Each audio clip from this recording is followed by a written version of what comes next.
What's going on, YouTube? Back here with another one, and we're going to go ahead and do just a small recap, and with the new year that just hit, go over goals for the coming year.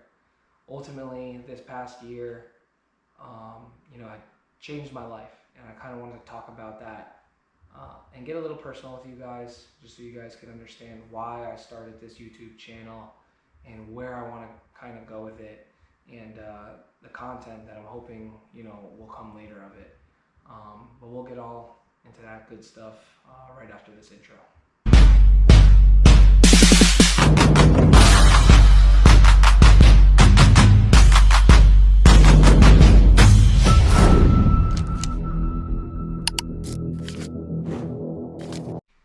I want to go ahead and thank everybody for tuning in and supporting the channel, watching, liking, subscribing, sharing, all that stuff that we tried to promote, on a channel. I want to thank everybody.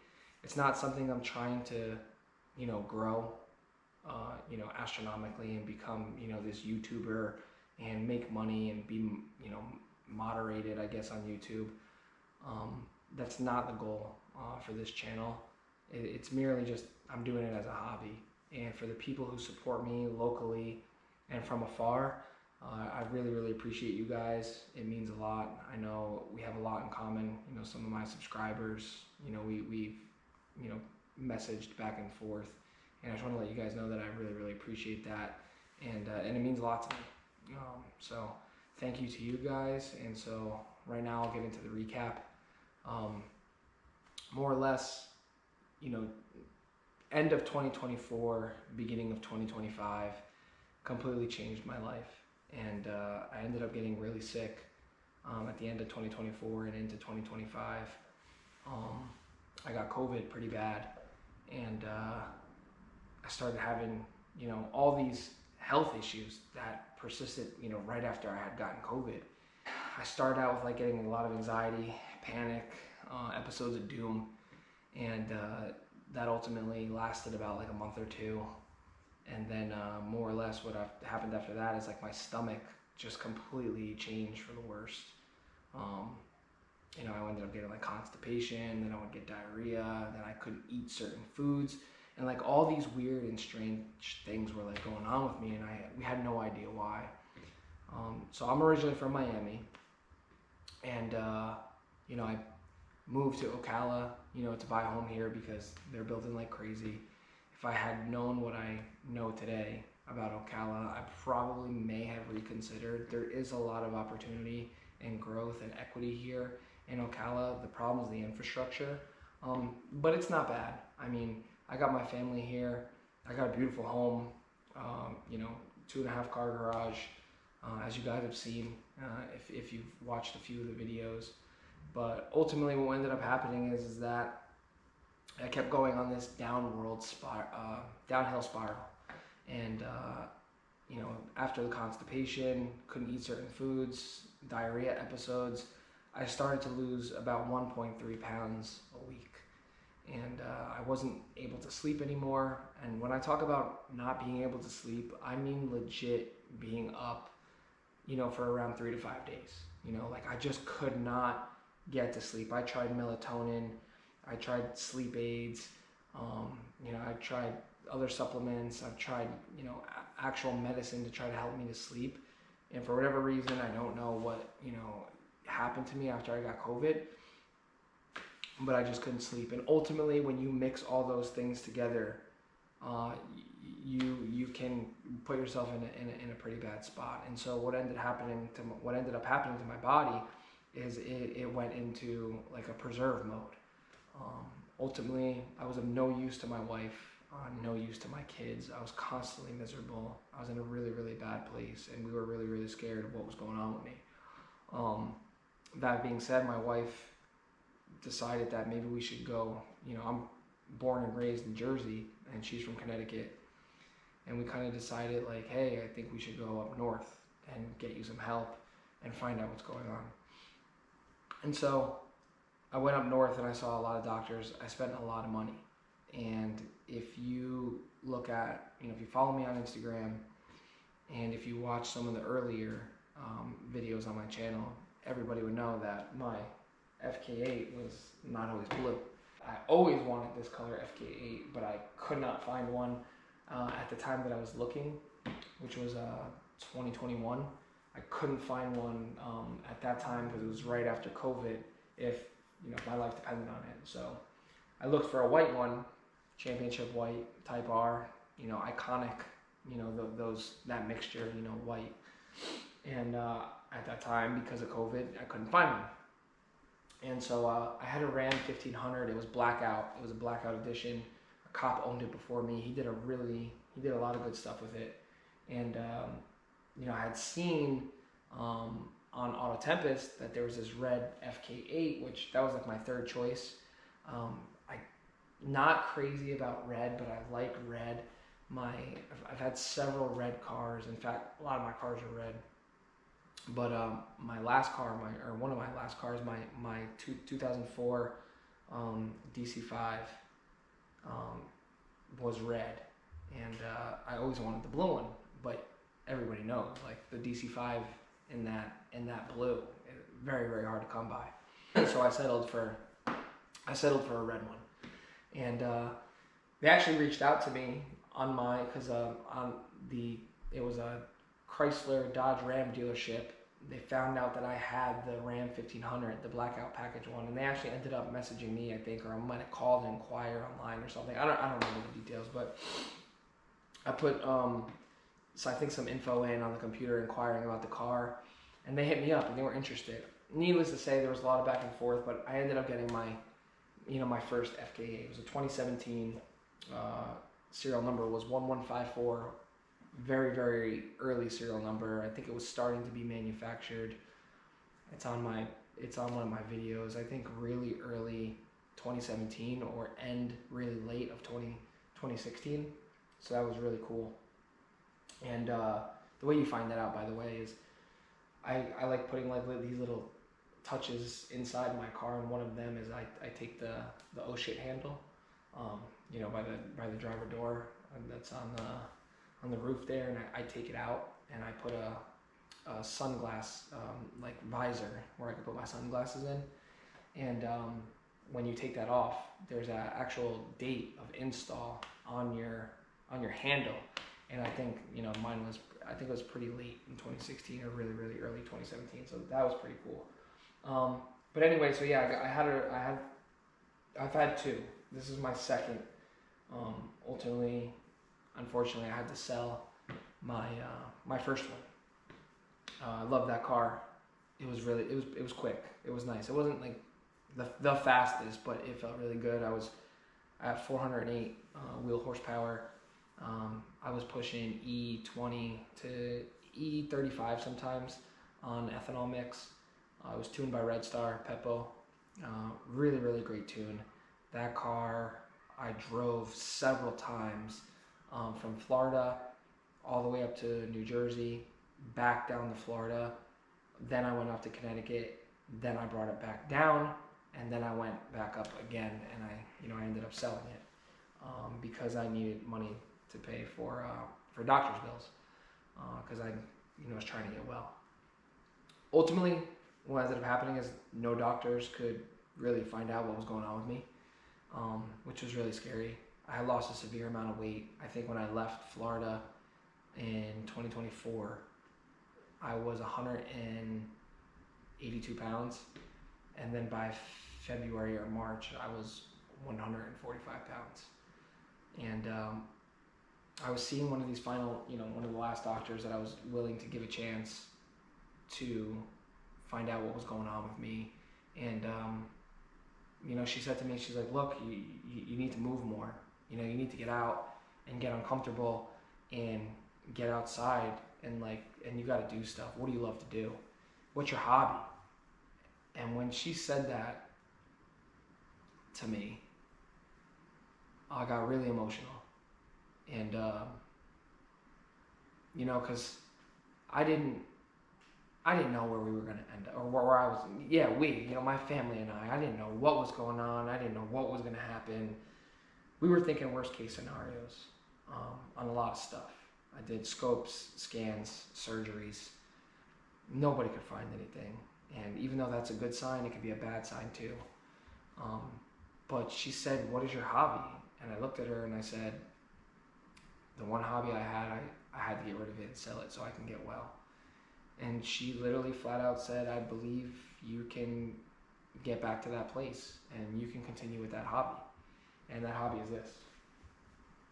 And, you know, the Honda community, I've been really, really into it ever since my first car, which was an automatic 2006 Acura RSX.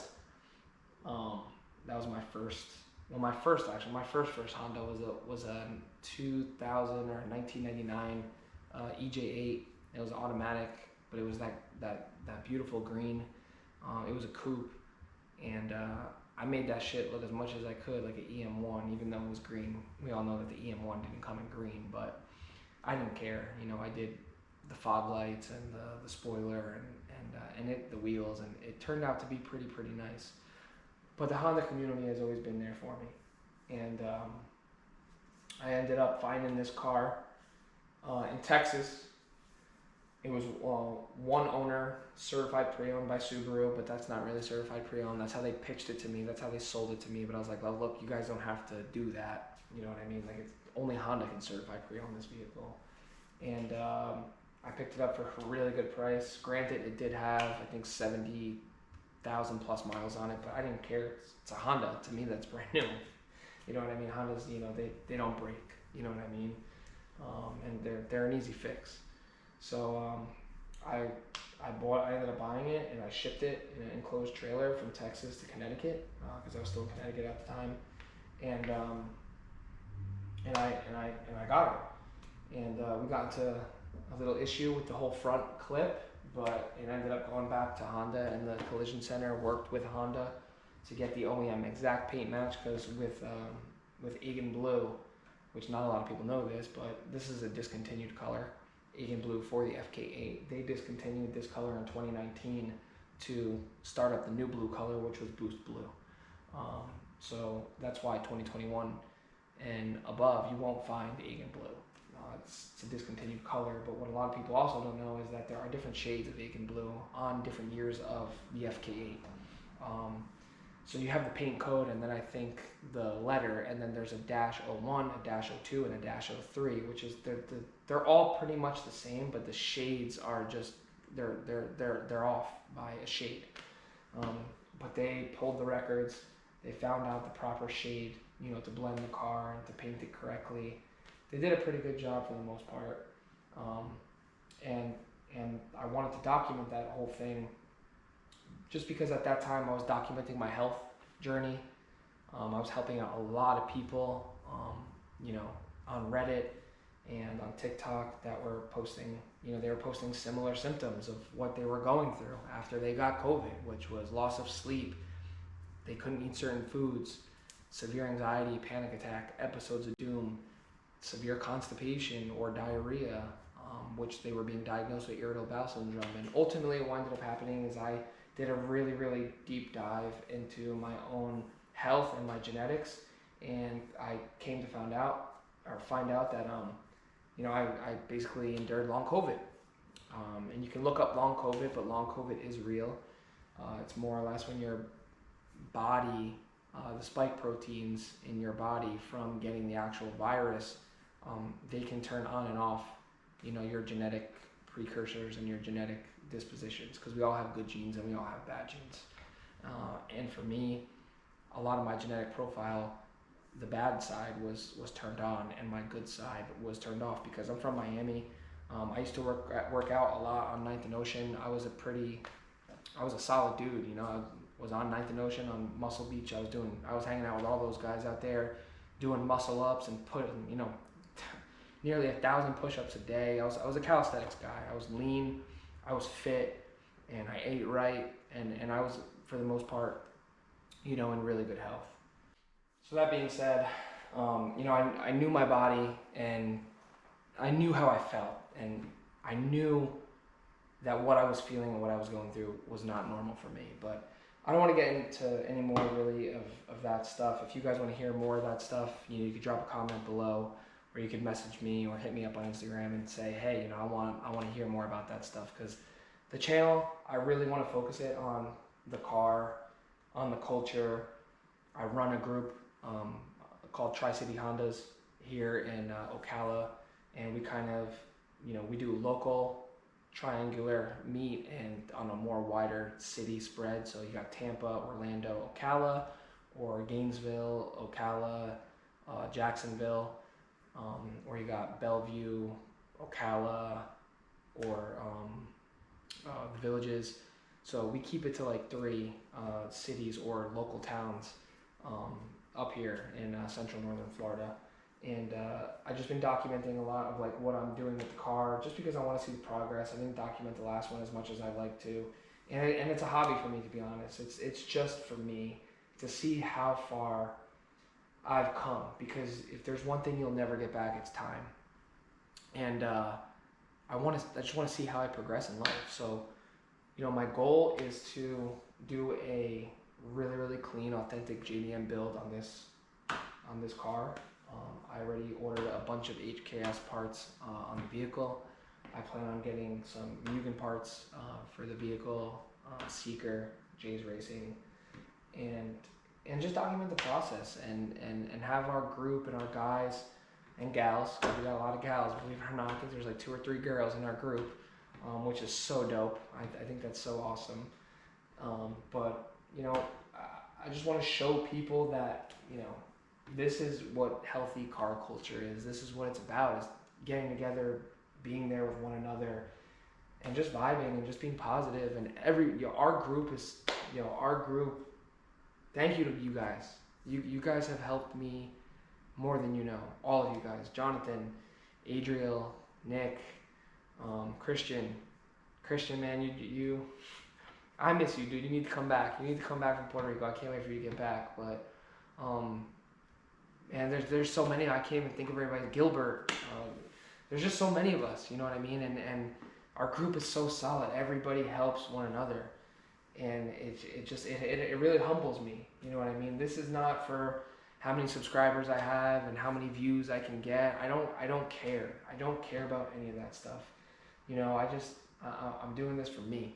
Because it's what has literally helped me get to where I'm at today. I've gained, I think, like 10 pounds back, since this whole thing. And if anybody's struggling and you want some help or some guidance, please reach out to me. I've come across some really big names in the Honda culture that you guys would be pretty shocked and surprised are going through the exact same things that I was going through. And they reached out to me, and I helped them,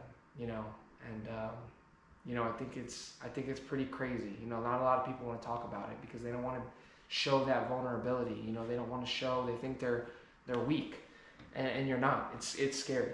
It's really scary, and it's become a pandemic in itself, because people are going through this, and they're scared to speak out. They're scared to talk about it, but we're here. We are here, and we are car culture, and this is what frees us. This is what clears our mind, and that's really good for the body. When you have a hobby and you do something that you enjoy that creates you being grateful, your body can heal faster, believe it or not. So that's really all I got. I just wanted to touch upon that. I'm really sorry for my raspy voice. The new year and Christmas and everything kind of got to me, the change of weather here in Ocala. But please, if you like what I've said and you find yourself to be that person who can get down with what I'm putting out and with what you might be picking up, and you want to come out too and follow the group Tri-Cities. It's Tri-Cities Hondas. On Instagram, I'll put it, below in the description. Follow, like, comment, subscribe, share, all this stuff, or don't. You know what I mean? If it's just for you and you want to just watch, just because it's good for you, then that's fine. I don't need more subscribers. I don't need to get paid off of this. I have a good job, and I'm good. I want to create content, for people who just need it. You know, it could be for you, it could not be for you. You know, and that's okay. So I will catch you guys on the next one. I'm super blessed. I'm super grateful for life and for the time that I've had and the content that I've made, and for all you guys watching, and for our group here that we have, you know, OCTRG and Tri-Cities. It's kind of like a group within a group, but thank you everybody, and I look forward to the goal, you know, for 2026, and making some better and good content for you guys, and I will catch you guys on the next one. Later.